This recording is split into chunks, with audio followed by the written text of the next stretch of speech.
아침을 여는 큐티. 오늘 큐티 말씀은 신명기 21장 10절부터 17절까지입니다.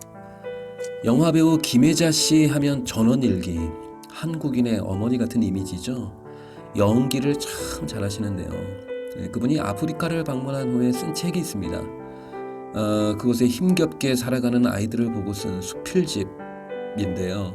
그 제목이 참 좋아요. 꽃으로도 때리지 말라. 감동적인 글들이 참 많은데요. 김혜자 씨가 이렇게 얘기합니다. 나는 희망이 언제나 어려움을 극복해준다고 믿습니다. 사랑이 그 어떤 전쟁과 죽음보다 더 강하다는 것을 나는 믿습니다. 이제 더 이상 사람들을 도울 힘이 내게 없다고 생각할 때에도 가난하고 고통받는 사람들을 볼 때면 여전히 그들을 도울 힘이 내게 남아있음을 나는 알게 됩니다. 내가 만일 비라면 물이 없는 곳으로 갈 겁니다. 만일 내가 옷이라면 세상에 헐벗은 아이들에게 먼저 갈 겁니다. 만일 내가 음식이라면 모든 배고픈 이들에게 맨 먼저 달려갈 겁니다. 그분의 글귀에서 사랑이 느껴집니다.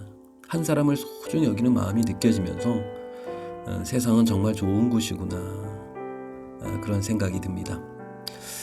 은혜와 자비가 많으신 하나님, 이 땅을 향한 그리스도의 향기로 살고 싶습니다. 그리스도의 편지가 되어서 누군가에게 기쁨을, 또 행복을, 참 소망을 주는 자로 오늘 하루 살게 하여 주옵소서. 오늘 모세는 여자 포로를 아내로 삼는 규정에 대해서 말하고 있습니다. 전쟁 포로 중에 아리따운 여자를 보고 결혼하고 싶은 마음이 있다면 그냥 데려다 사는 게 아니라 조건이 있고 규정이 있다는 겁니다. 그 규정대로 잘 수행하라는 겁니다. 11절 말씀을 보시면 전쟁 포로 중에 아리따운 여자를 보거든 감정적으로 바로 아내를 삼지 말라. 지켜야 할 절차가 있다. 첫째로 그 여자를 내 집으로 데려갈 것이다. 집으로 데려간다는 건 진짜 가족의 일원이 된다는 거잖아요. 둘째, 그 여인의 머리를 밀고 손톱을 베라.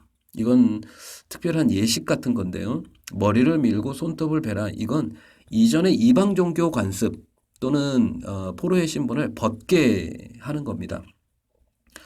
이스라엘의 신앙 공동체로 온전하게 들어오도록 하게 하는 예식이죠. 그 다음은 가족으로서 좋은 옷을 입히고 같은 집에서 사는 겁니다. 그리고 특별한 게 있는데요. 한 달간 그 여인에게 애곡할 시간을 주라는 겁니다. 누구를 위한 애곡이겠어요? 전쟁 중에 잃은 부모나 가족을 위한 애곡이겠죠. 이런 절차를 다 행하고 난 후에도 결혼하기를 원한다면 그때 결혼하라는 겁니다. 하나님은 왜 이런 규정을 이스라엘 백성들에게 주신 걸까요? 주님의 속 마음은 무엇일까요? 그런 생각을 해봅니다. 제가 깨닫는 건요, 하나님이 얼마나 한 사람을 소중하게 여기시는가 하는 겁니다.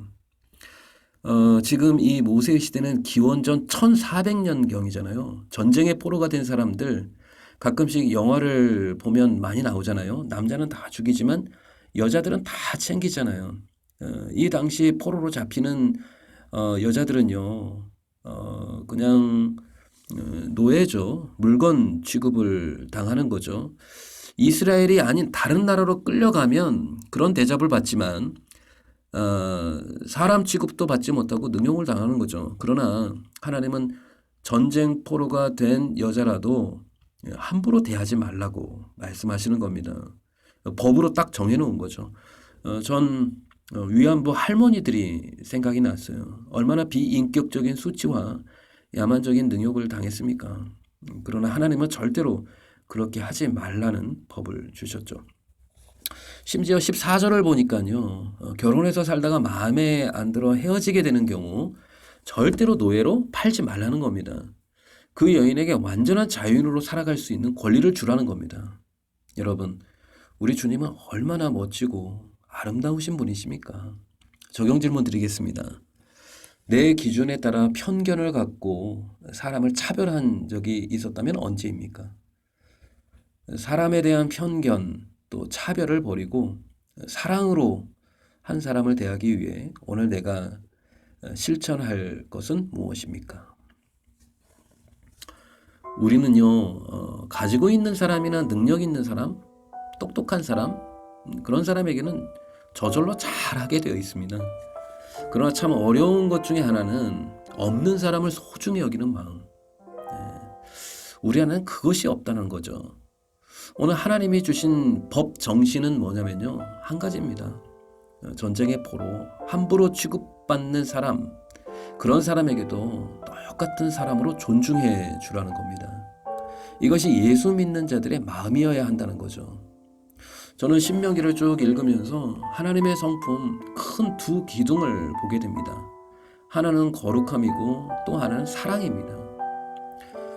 저는 저와 여러분 안에 이런 깨끗함과 따뜻함이 있는 사람으로 계속해서 성장해 갔으면 좋겠습니다. 존귀하신 주님, 주님만을 더욱 닮아가기를 원합니다. 주님의 거룩하심과 주님의 사랑, 매일매일 멈추지 않는 내 영혼의 갈급함과 열망이 되길 원하오니 주님, 오늘도 작은 자에게 냉수 한 그릇 섬김으로 즐거워하고 기뻐하고 감사하는 복된 하루가 되게 하여 주옵소서. 예수님의 이름으로 기도드립니다.